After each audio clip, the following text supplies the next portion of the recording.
નમસ્કાર, breaking news સાથે હું જયમિની સમાચારની શરૂઆત કરીશું। છોટાઉદેપુરથી મહત્વના સમાચાર સામે આવી રહ્યા છે।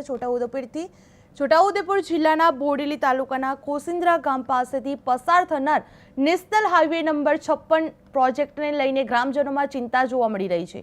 હાઈવે નિર્ધારિત નકશા મુજબ બનશે તો ગામની અંદાજે 500 જેટલી દુકાનો અને મકાનોને નુકસાન થવાની ભીતિ વ્યક્ત કરવામાં આવી રહી છે, જેના કારણે વેપારીઓ અને રહેવાસીઓને રોજગાર અને રહેઠાણનો પ્રશ્ન ઉભો થવાની શક્યતા થઈ રહી છે।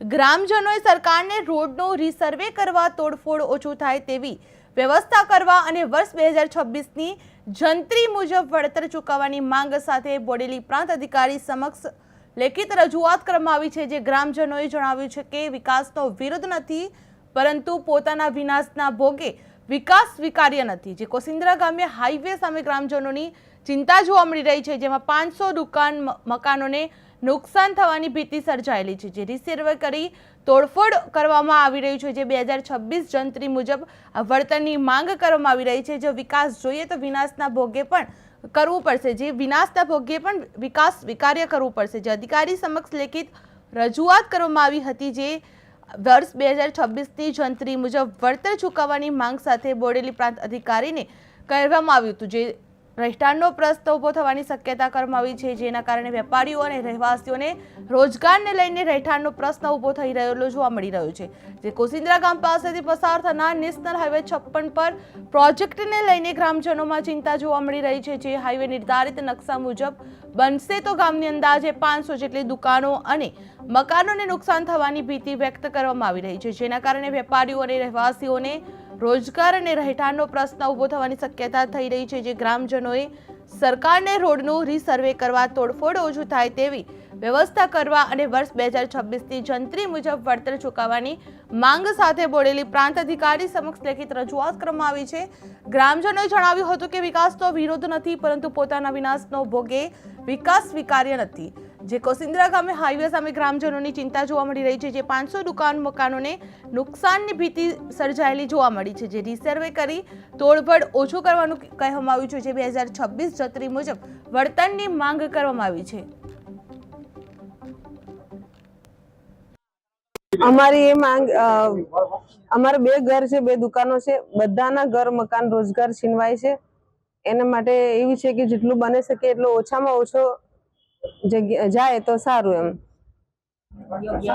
યોગ્ય વર્તન મળે તો સારું। એમ અમારું તો બધું છીનવાય છે, મકાન, દુકાન, રોજગાર। મેન તો રોજગાર જાય, મકાન ચાલો કઈ રોજગાર હો જાય છે।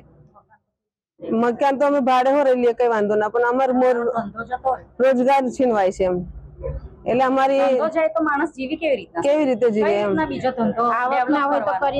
ધંધો નવેસરથી ગોઠવાનું બહુ અઘરું કામ છે। અમે આમ જનતા છે, એટલે જરાક અમારી બાજુ અમારી બધાની વાત ધ્યાનમાં રાખીને ઓછી જમીન જાય એની ધ્યાનમાં રાખો તો સારું।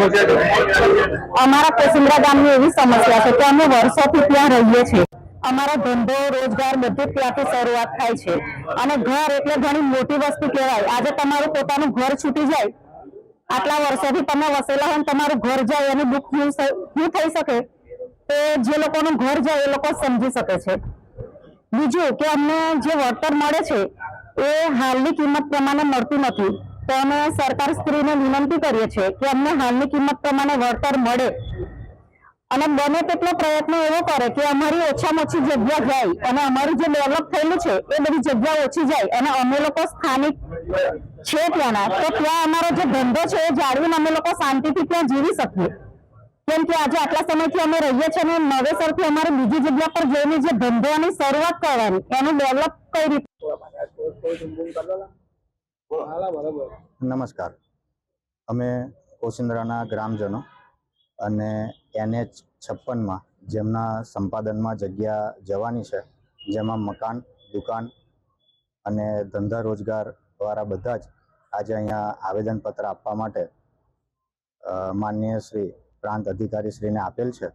અને એમાં અમારી મુખ્ય માંગો જે છે એ અનુસાર અત્યારે રીસર્વેની અમારી માંગણી છે, વત્તા ઓછામાં ઓછું સંપાદનમાં જગ્યા જાય, જેથી ધંધા રોજગાર બધાના ઓછા છીનવાય, એની પણ અમારી ખાસ માંગણી છે।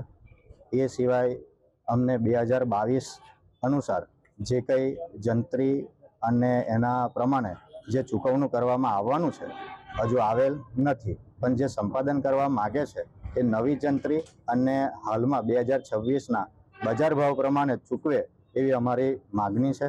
એ સિવાય અમારા ગામમાં વર્ષોથી એક પાણી નિકાલનો પ્રશ્ન છે, જે કોસિન્દ્રા